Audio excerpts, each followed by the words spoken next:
All right, firstly, ladies, relax. He's married, okay? See, he's married. Like, honestly, you have to calm down. Now, for all the jealous guys in the chat that are already typing out Marty McDonald's or back to the futon, I see it. I see you coming for me, okay? I didn't pick the outfit. Most of this is ladies' clothes, but there's a bit, and I gotta do the bit.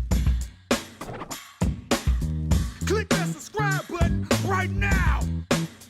So the mid-1900s, right? Obviously very religious. You can smell the racism in the air, and cigarettes are pretty much a vegetable. Children as young as 10 getting their 5 a day. During your lifetime, a lot of people look to the future. You're gonna have people of our generation that are looking forward to this sort of space travel kind of age that our kids or grandkids might get to experience. Our parents and grandparents thought the exact same thing. They saw the 21st century as this space-aged, crazy world where there was gonna be all sorts of weird technological advancements that were gonna help us out in everyday life, and definitely didn't envision a future where people get existential dread from them not liking their Instagram posts. Please like my Instagram posts. I work super hard on them. Spoiler alert for those of you watching in the mid-1970s, there is nothing covered in chrome. Also, we don't have jetpacks to get to work, as much as that would rip. At the moment, the future is checking your student loan debt on the internet and arguing with strangers whether or not a hot dog is a sandwich. A hot dog is not a sandwich, and I'm willing to fight you in the comments about this. While you're typing out some horrible insult about this costume, or potentially whether or not you do think a hot dog is a sandwich, let's take a trip to the past where they thought the future was cooler than my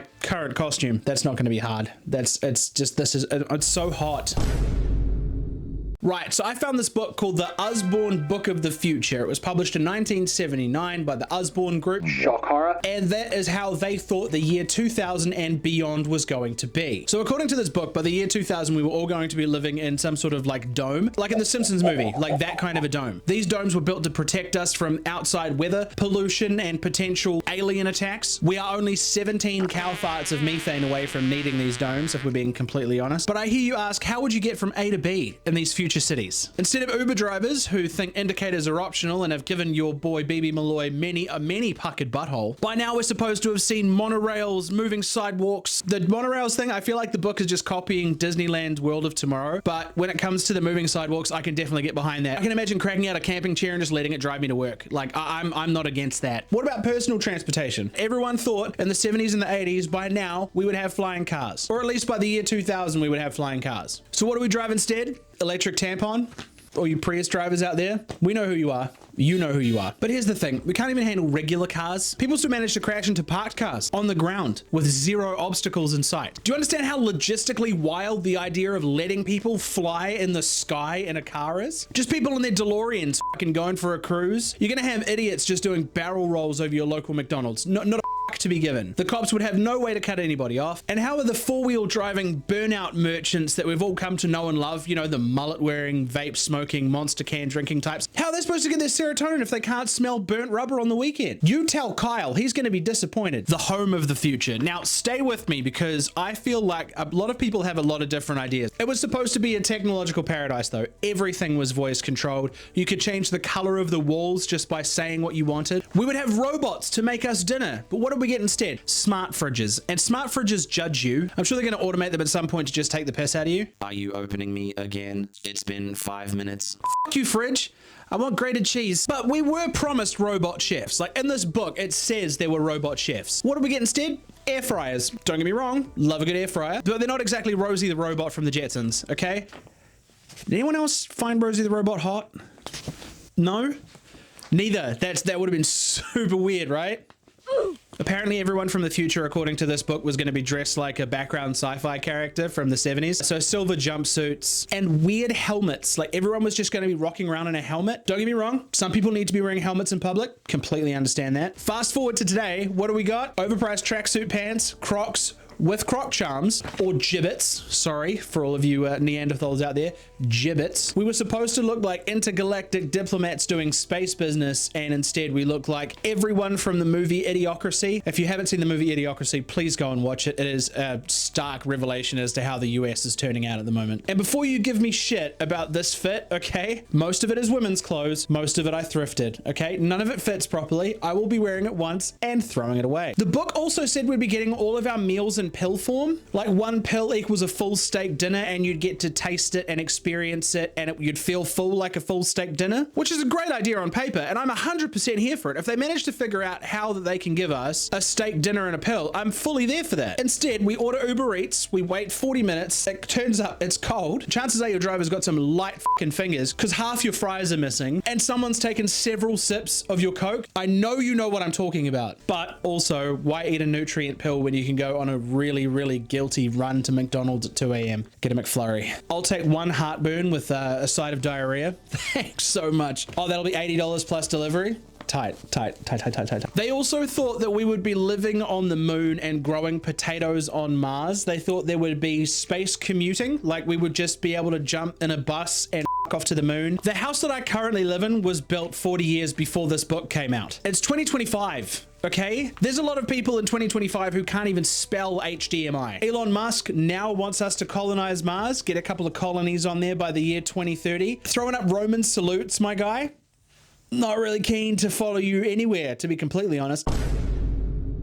It wasn't just this book that gave us an idea of the future. In the 1950s, this anti-Semitic and somehow friend of the channel, Walt Disney, who created the famous mouse and child stars with built-in depression. I've got another video coming out specifically about that very soon. He built a little thing called the World of Tomorrow. This was Disney's full version of the future with monorails, houses of the future, and apparently like zero fat people. Everyone for some reason was very lean, very tan, and apparently just drank like vitamin D milk as sustenance. I'm not fucking keen, okay? I'm hungry a lot and I'm gonna eat what I want to eat. The automated houses featured self-making beds, robot dogs, and a lot of unnecessarily automated things. Notice how every house of the future though, mum's still in the kitchen? I guess sexism was too advanced to be replaced by robots also. Like, Walt Disney, bro. George Orwell's 1984, another prime example of a dystopian hellscape where Big Brother is constantly watching you and everyone's like, oh, I'd never do that, but we all voluntarily gave our power to Mark Zuckerberg. Honestly, it happens way more often than you think, but when you're sitting there scrolling and you look to your partner or whoever you're with and you say, oh, you know, I'd really like to look at a new camera or something like that. 30 seconds later, you've got ads for cameras just streaming into your phone, but you hit the terms and conditions, right? Good on you, champion. Imagine telling George Orwell that we voluntarily carry tracking devices in our pockets. And before you weird conspiracy types go, oh, they're watching our every move. Do you think you're interesting enough to watch all the time? Because I bet you're not. I bet you are the most boring motherfucker in the world. It is the distance between you to your job to whatever supermarket you shop at, supermarket to the pub, and the pub to home. No one gives a what you're doing. Potential Apollo mission director and well-known piece of Stanley Kubrick also had 2001: A Space Odyssey, which made it look like there was going to be sleek space stations everywhere, like the HAL 9000, which basically went rogue because a dude that lived inside it forgot to say please. Fun fact, we do not have commercial space stations just yet, but what we do have is TikTok content houses, yeah? Yes. Humanity's greatest leap was not discovering alien life. It is discovering that teenagers will dance in front of a phone for hours on end for a paycheck from Raid Shadow Legends. This video is brought to you, no, it's not. We don't have an ad.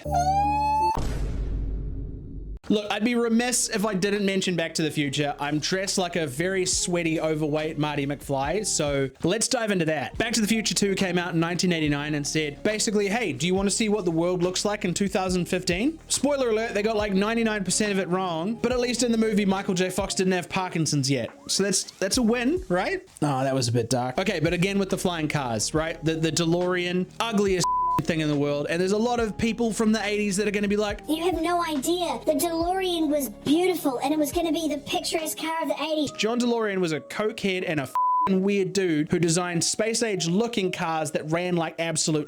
And again, can you imagine if we trusted the idiots that park in like the McDonald's car park on a Friday night to fly around in the sky? They can't even be trusted to sit the right way on a toilet seat. The only thing roughly space age that flies now is Elon Musk's hand at rallies. Okay, that was a bit much. What about hoverboards, right? I remember seeing hoverboards in this film as a kid and I wanted a real one so bad, dude. Oh my God, I wanted a real hoverboard. You know what we got instead that everyone raved about when I was at primary school? Those weird little two-wheeled things that you essentially needed perfect balance to ride, lest you crash and knock several of your teeth out. If you saw someone riding one of these back in 2015, there was a 50-50 chance of either seeing them on the ground or seeing them being ruthlessly bullied. Okay, the self-tying shoes, they did make, I will give you that. How much do you think a pair of these are? I bought some Nikes the other week, 120 bucks. Not trying to flex, okay? The self-tying Nike shoes go for $70,000 a pair. For $70,000, these shoes better tie themselves for a start, but they're also gonna have to walk me home and give me gentle forehead kisses and tell me that I didn't just make a terrible financial decision. $70,000, get.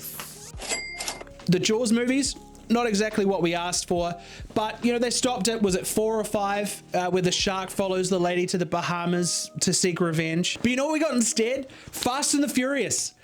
10 of them. Why? Vin Diesel went to space. Who is this for? The Cubs winning the World Series? Okay. All right, 100 years of them not winning anything. They're the Cubs. What do you expect? Wish I could have gone back. Put some money on the Cubbies. Bro, if I had a Gray's Sports Almanac, I still wouldn't bet on the fucking Cubs. Jesus Christ. What did 2015 actually give us? Instead of, you know, all of the shit that Back to the Future said it would. A new Star Wars movie, which was the Apple Watch, also a bunch of people arguing over whether this dress was blue or gold. Complete Not enough future tech in my opinion, but at least Biff Tannen is not president.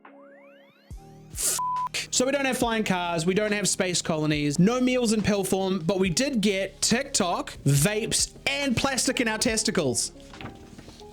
New videos every fortnight. Like, comment, and or subscribe. Actually, please do subscribe. I'm desperate at this point. Please never make me wear this outfit again. I am very, very sweaty. I'm going to have several showers in a row. Peace and have a good day. Click that subscribe button right now.